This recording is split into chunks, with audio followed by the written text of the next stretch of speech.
मेरा 12 साल का देवर पहली रात ही मेरे बेड पर आकर लेट गया और कहने लगा, बताइए भाभी, रात कैसी गुजरी। मैं शर्म से पानी पानी हो गई और यह सोच ही रही थी कि क्या करूं। उसने आगे बढ़कर मुझे कमर से पकड़ लिया। उस रात मेरे तो होश ही उड़ गए जब 12 साल के देवर ने मेरे साथ। मैं 17 साल की थी जब घर में मेरे लिए एक रिश्ता आया था। यह रिश्ता जिस खानदान से आया था वह लोग ज़रूरत से ज़्यादा ही आज़ाद मन मिजाज के थे, जबकि हमारे घर में बहुत ही पाबंदियाँ थीं। लेकिन वह लोग पैसे वाले थे, इसलिए मेरे माँ बाप ने इनकार करना मुनासिब नहीं समझा और सोचा कि मेरी शादी यही कर दी जाए। जैसे ही बात पक्की हुई मुझे रुखसत कर दिया गया। मेरी होने वाली सास बहुत ज़्यादा हसीन औरत थी। उसकी उम्र बहुत ज़्यादा तो नहीं थी, शायद इसीलिए उन्होंने लाल रंग के कपड़े पहन रखे थे। मगर कपड़े न सिर्फ लाल होते थे बल्कि ज़रूरत से ज़्यादा टाइट होते थे। उन्होंने अपनी बेटियों को भी आज़ादी दे रखी थी। वह यूनिवर्सिटी में पढ़ती थी और अपने दोस्तों के साथ ही आती जाती थी। इसके यहाँ लड़कों से दोस्ती को कोई परेशानी नहीं समझा जाता था। घर में एक छोटा देवर था जिसकी उम्र 12 साल थी और एक मेरा पति था जो कि किसी प्रोड्यूसर कंपनी के साथ काम करता था जहाँ पर गाने वगैरह बनाए जाते थे। मेरे पापा ने सारी ज़िंदगी हम पर पाबंदियाँ लगाई थी। मेरे पापा बहुत गुस्से वाले इंसान थे और घर का माहौल अपने हिसाब से चलाते थे। यह रिश्ता भी वह खुद लेकर आए थे। मेरी माँ कहती थी कि सारी ज़िंदगी बेटियों को तुमने सांस तक लेने नहीं दिया और अब अपनी बड़ी बेटी के लिए एक ऐसा रिश्ता ढूंढा है जिसके बारे में पहले ही लोग अजीबोगरीब किस्से बातें किया करते हैं। मेरे पापा का कहना था कि जो लोग अमीर होते हैं, खाने पीते हैं, उसके बारे में लोग ऐसे ही बातें करते हैं और फिर उसका खुद का भी तो शौक था ना कि ऐसी माहौल में जाने का। यह भी तो सारी ज़िंदगी गिले करती रहती है कि पापा ने हमारे घर में टीवी न लगवा दिया, अब अपने घर में खुश रहेगी, यही उसके नसीब में है। मेरे पापा रिश्ते के लिए इसलिए भी इनकार नहीं कर रहे थे क्योंकि वह लोग कोई दहेज नहीं मांग रहे थे। उनका कहना था कि हमने अपनी इज्जत रखनी है, इसलिए शादी भी खर्चा हम लोग ही करेंगे क्योंकि भगवान का दिया हुआ सब कुछ है हमारे पास। मेरी शादी उन लोगों की रस्म रिवाज के तौर पे हुई थी जिसको हमारे घर के ज़्यादातर लोग पसंद नहीं करते थे। मेहंदी वाले दिन नाच गाना किया गया, बड़े बड़े स्पीकर लगवाए गए, सारे कुछ उनके घर में ही हो रहा था और बारात उन्होंने होटल में रखी थी जहाँ पर अब दूल्हा की एंट्री होने वाली थी। उसकी माँ भी ढोलक के साथ नाच रही थी और उसकी बहन भी नाच रही थी। कपड़े भी उन्होंने काफ़ी अच्छे पहन रखे थे, किसी भी औरत के सर पे दुपट्टा नहीं था।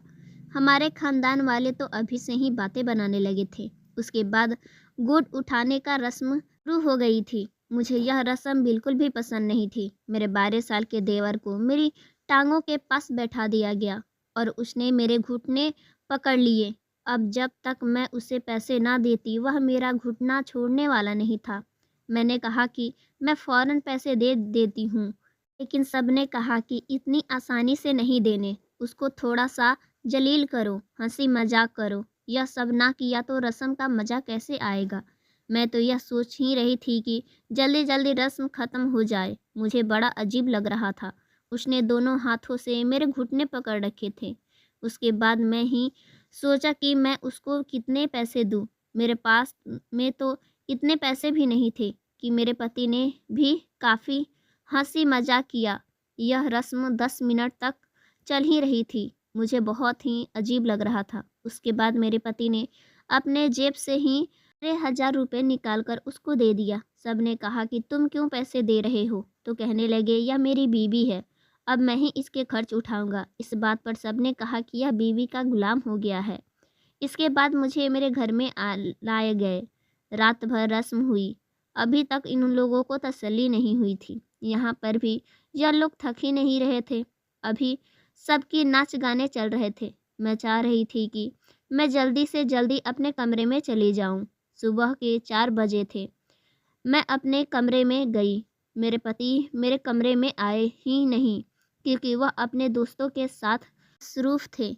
एक ज़माना था कि मुझे पापा की नाजायज़ पाबंदियाँ पर बहुत गुस्सा आता था, लेकिन इसके बाद मैं अपने आप को इस माहौल में ढाल ली थी और अब आज मुझे यह सब कुछ अजीब लग रहा था। सुबह मैं उठी, नहाई और तैयार हो गई। अभी मेरे देवर मेरे कमरे में अचानक घुस गया और आकर बेड पे ऊपर ऐसे लेट गया जैसे यह उसका ही कमरा हो। कहने लगा, बताइए भाभी, पहली रात कैसी गुजरी? मैं तो शर्म से पानी पानी हो गई कि किस किस्म की सवाल है। फिर मैंने सोचा हो सकता है इसने इस तरह से सवाल ना पूछा हो, लेकिन फिर भी उसे इस तरह से ऐसा सवाल नहीं पूछना चाहिए था। मैं खामोश हो गई तो कहने लगा कि मेरा मतलब है कि नए घर में नींद नहीं आई होगी ना ठीक से? ज़्यादा थक तो नहीं गई थी? मैंने कहा हाँ, इसलिए तो सो गई थी। मैंने कहा कि तुम कॉलेज नहीं जाते तो वो क्या? क्योंकि उसकी उम्र सिर्फ 12 से 14 साल थी। उसने कहा कि मुझे पढ़ना की क्या ज़रूरत है?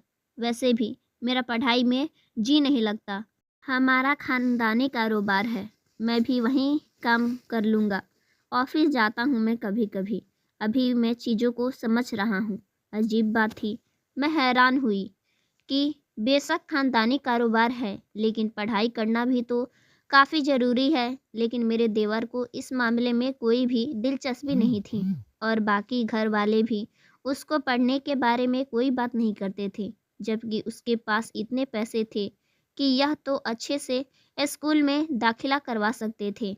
बेटी को तो पढ़ा रहे थे, यह तो अच्छी बात थी। मुझे पता चला कि बेटी भी कौन सा पढ़ने जाती है। उन्होंने तो यूनिवर्सिटी को पार्क समझ रखा था, जहां वह आसानी से अपनी आंखें गर्म कर सकती थीं। ऐसे तैयार होकर जाती थीं जैसे किसी के शादी में जा रही हैं और वहां जाकर दोस्तों के साथ गपशप और खाना पीना करके वापस आ जाती थीं। आहिस्ता आहिस्ता मुझे अंदाज़ा हो गया था कि इस घर का माहौल ज़रूरत से ज़्यादा ही खुला हुआ है, जिसकी मुझे आदत नहीं थी। मैं इन लोगों से मिलने जुलने की कोशिश तो कर रही थी, लेकिन इसका मतलब यह नहीं था कि मैं अपने घर से सीखी हुई अच्छी आदतों को भूल जाती। एक दिन मैं पूजा करने के लिए बैठ रही थी। मेरी ननद कमरे में आई और उसने कहा कि भाभी, आपने अपने मुंह से मेकअप क्यों उतार दिया है? सब सुबह ही तो आपका मेकअप किया हुआ था। मैंने कहा कि पूजा का वक्त हो गया है, मैं पूजा करने जा रही हूँ, इसलिए मैं मुंह धो ली। उन्होंने कहा कि क्या ज़रूरत थी पूजा करने की? कितना महंगा मेकअप करवाया था, फिर से पार्लर वालों को बुलाना पड़ेगा। हमें तो नहीं आता इतना अच्छा मेकअप करने। बाहर लोग आए बैठे हैं आपको देखने के लिए, अब उनको क्या कहेंगे? कुछ ना कुछ लगाओ और बाहर आ जाओ। मैंने कहा कि मैं पूजा करके आती हूँ। कहने लगी कि छोड़ो ना पूजा, लोग कब से बाहर बैठे हुए हैं, आपके ही तो देखने आए हैं। मुझे यह बात बड़ी ही अजीब लगी। मैंने कहा कि नहीं, मैं पूजा करके आती हूँ और मैं सोच ही रही थी कि मैं पहले पूजा कर लूँ। भगवान मेरे लिए ज़्यादा ज़रूरी है ना कि बाहर के बैठे हुए लोग। लेकिन मेरी ननद तो मेरे पीछे ही पड़ गई। उसने जल्दी जल्दी मुझे उठाया और मेकअप करना शुरू कर दिया। तेजी तेजी लिपापोती की और मुझे अपने साथ बाहर ले गई। अब तक मैं बाहर आई, मेरी पूजा का वक्त ख़त्म हो चुका था। मुझे बहुत दुख हुआ कि यह सब तो मेरी कभी सोचा भी नहीं था कि उसके घर में यह सब मेरे साथ होगा। शाम हुआ तो मेरे पति ने कहा कि मुँह क्यों बना रखा है? मैंने कहा कि आज मेरी पूजा पूरी नहीं हुई, तो वह ज़ोर ज़ोर से हंसने लगे। उसने कहा तो क्या हुआ, पूजा नहीं हुई तो?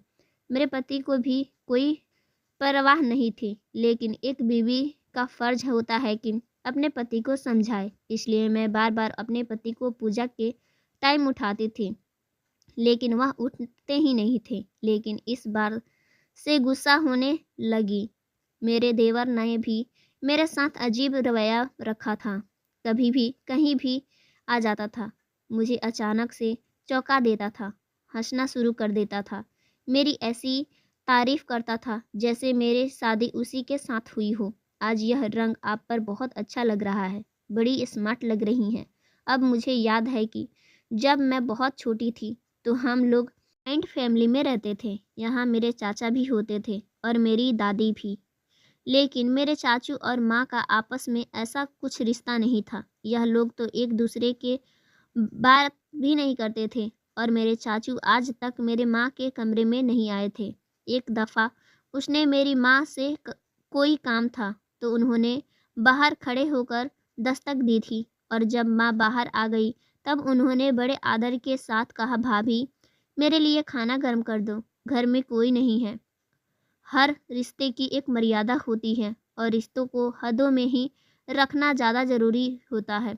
उससे मोहब्बत बढ़ती है और इज्जत। लेकिन यह तो मामला कुछ और ही था। इतनी छोटी बातों के बारे में जो पति से बात करती तो वह कहते कि अब तुम छोटे घर में नहीं रहती हो, तुम एक बड़े खानदान की बहू हो। हमारे घर में तो यही माहौल है और कौन सा तुम्हें कोई खा रहा है। अगर तुम्हें हंसी मजाक कर रहा है तो तुम्हें बुरा लग रहा है, कल जो तुमसे कोई बात नहीं करेगा तो तुम्हें भी बुरा लगेगा। जैसे चल रहा है वैसे चलने दो। उसका कहना था कि तुम अपने काम से काम रखो। मेरे सास को मायके शादी में जाना था। मुझे लगा सिर्फ सास जाएंगी, लेकिन यहाँ तो सभी लोग जाना था तो मैंने सोचा कि मैं मायके होकर आऊँगी। लेकिन पता चला कि मेरे देवर की तबीयत बिगड़ी हुई थी तो मैं ही नहीं जा सकती। मेरे पति ने बोला कि तुम नाराज़ न हो, मुझे भी तुम्हें छोड़कर जाना अच्छा नहीं लग रहा है, लेकिन जाना ज़रूरी है क्योंकि मेरे मामा के लड़के की शादी थी। यह बोल रखा था कि मैं नहीं आऊँगा तब तक शादी नहीं करेगा। मैं बहुत जल्दी आ जाऊँगा, बस एक दिन की ही तो बात है। मैं भी मान गई। सब लोग चले गए। मैं अपना सारा काम ख़त्म करके सोची देवर को देख लेती हूँ, दवाई वगैरह दे दूँगी। जैसे ही मैं कमरे में गई, देवर को देख मेरे पैरों तले ज़मीन निकल गई क्योंकि वह अपने बेड पर नहीं था, वह कंप्यूटर पर फिल्म देख रहा था। जब मैं उसके पास गई, वह बोला, तुम्हारी तो तबीयत खराब है तो तुमने आराम करना चाहिए। लेकिन वह बोल पड़ा, जब मेरी तबीयत ही खराब नहीं है तो मैं आराम क्यों करूं? मेरी तो हैरत का इम्तिहान रह गया था। मैं उसे बहुत गुस्से से देखी। जैसे ही मैं बोल पड़ी, उसने मेरा हाथ पकड़ लिया। मैं फ़ौरन ही हाथ पकड़ा हुआ छुड़ाई। फ़ौरन मैं अपने कमरे में भागी। मैं फ़ौरन अपने पति के पास कॉल की, मगर वह मेरा कॉल नहीं उठाए। शायद वह बिजी हो, इसलिए मैं बहुत परेशान हो गई थी, बहुत डर गई थी। मैं सोच भी नहीं सकती थी कि 12 साल का लड़का ऐसा कैसे कर सकता है। मैं तो डर से काँप रही थी। कुछ देर बाद मेरे पति का कॉल आया। वह मुझे डांट कर बोले, मैं उनके भाई को खाना क्यों नहीं दी, मगर कैसे देती। वह तो मेरी बात पूरी सुने बगैर ही कॉल काट दिए और मुझे देवर को खाना देने को बोला। मैं भी सोच ली थी कि अगर कुछ भी देवर करेगा तो मैं भी सामना कर लूँगी। मैं जैसे ही दरवाज़ा खोली, देवर सहन में बैठा मेरा ही इंतज़ार कर रहा था। मैं किचन में गई और खाना लेकर देवर को दे दी। जैसे ही मैं खाना रखकर मुड़ने वाली थी कि तभी देवर ने मेरा हाथ पकड़कर मुझे बेहोश की दवा सुंघाई। मैं बेहोश हो गई। उसके बाद मुझे कोई होश नहीं।